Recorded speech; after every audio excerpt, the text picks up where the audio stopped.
Merry Christmas Eve, friends. Welcome to Tori's Take Live, presented by Priority Health. I'm Tori Petrie. The Lions lost their 8th game in a row yesterday, but that doesn't mean we can't still be merry and enjoy our time together here on Tori's Take. Yesterday's game in Denver has to be discussed, though, and there aren't a lot of nice things to say about it. The Lions looked flat once again, and for me, the team's deluge of injuries felt more apparent in this game than ever.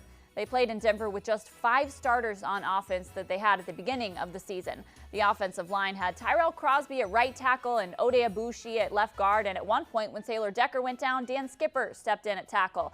The Broncos defense was able to get past those guys for 4 sacks on the day. Defensively, the Lions lost yet another linebacker when Jelani Tavai went down, meaning the Lions linebackers for the bulk of the game were Jalen Reeves-Maybin, Steve Longa, and Devon Kennard. The defense struggled to stop the run in the second half, giving up 109 rushing yards to Phillip Lindsay. Unfortunately, Matt Patricia announced just a few minutes ago that Tavai is headed to IR. Those are just 2 position groups that have struggled with injuries, but really all of them have. This team is fighting and trying to find ways to win. We can certainly give them that, but they just don't have a calling card right now. There isn't a particular area of strength that they can rely on to carry them through weaknesses at other spots. With the attrition they've faced from injuries, they're fighting to find ways to succeed, and we see flashes of good plays here and there, but they've yet to put together the whole picture all season. Like I've said in previous Tori's Takes, though, at this point, it's time to watch these games with an eye on the future. The Lions got Kerryon Johnson back on Sunday after activating him from IR the day before, and personally, I think it was good for him to get some play time after his injury.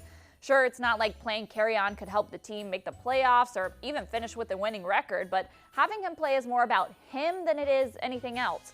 Kerryon said after the game Matt Patricia gave him the choice of playing on Sunday, and Kerryon did not hesitate to say he wanted to play. He's had a tough couple of seasons with injuries, and those can wear mentally on a player. But with his return, he's able to finish out the year with some game experience before going into the long off-season months without football, which can shake off some rust and build confidence.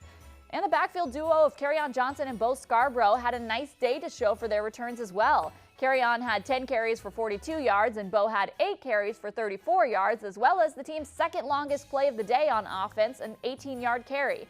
The pair could be the future of the Lions' backfield, so it's refreshing to see the Auburn-Alabama duo back and healthy. It's things like that the Lions can build on for the future, and fans can watch for in the final game of the season this coming week against the Packers.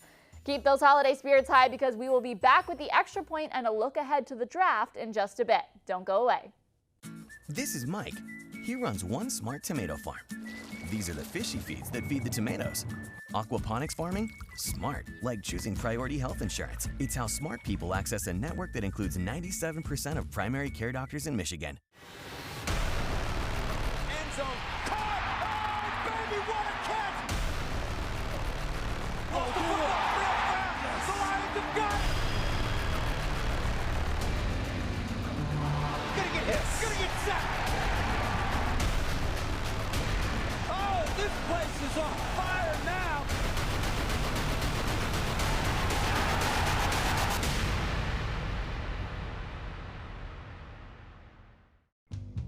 Josie is smarter than every person in every park in Michigan. Check back. Smarter than every person in the world. That's smart. Like choosing Priority Health Insurance. Check back. It's how smart people access a network that includes 97% of primary care doctors in Michigan. Welcome back to Tori's Take Live, presented by Priority Health. I'm Tori Petrie.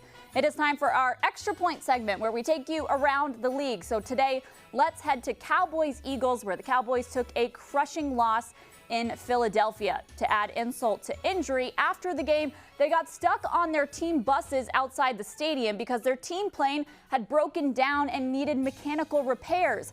That's a really tough situation to be in after you already take a really important loss that really could cost you a chance at the postseason. Of course, Twitter got a hold of it and had some jokes, though. Rich Eisen chimed in and said the Cowboys fall to 0-2 versus Jets in 2019. Ouch. Well, thankfully for the Cowboys, they were able to get that team plane fixed and finally got back to Dallas. The loss, though, was still smarting, and ESPN chimed in with this tweet. Take a look at this.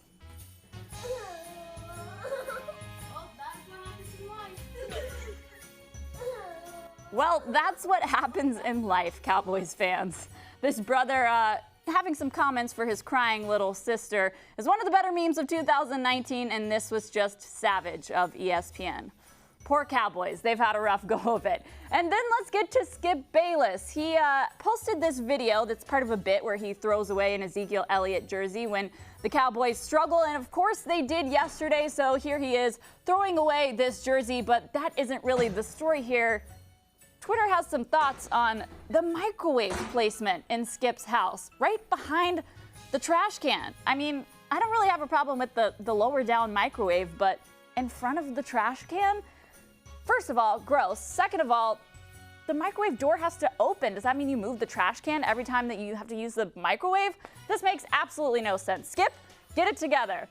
All right, we're talking a lot about the Cowboys here, but there is a reason for it, which brings us to the next part of this Tori's Take show, where we will take a deep dive on one of your biggest questions. At this point in the year, it is always about the draft. So let's take a look at where the Lions stand in the draft order right now. Currently, they are at pick number 3, but a lot can happen between now and the end of the season. And yes, it has to do with the Cowboys.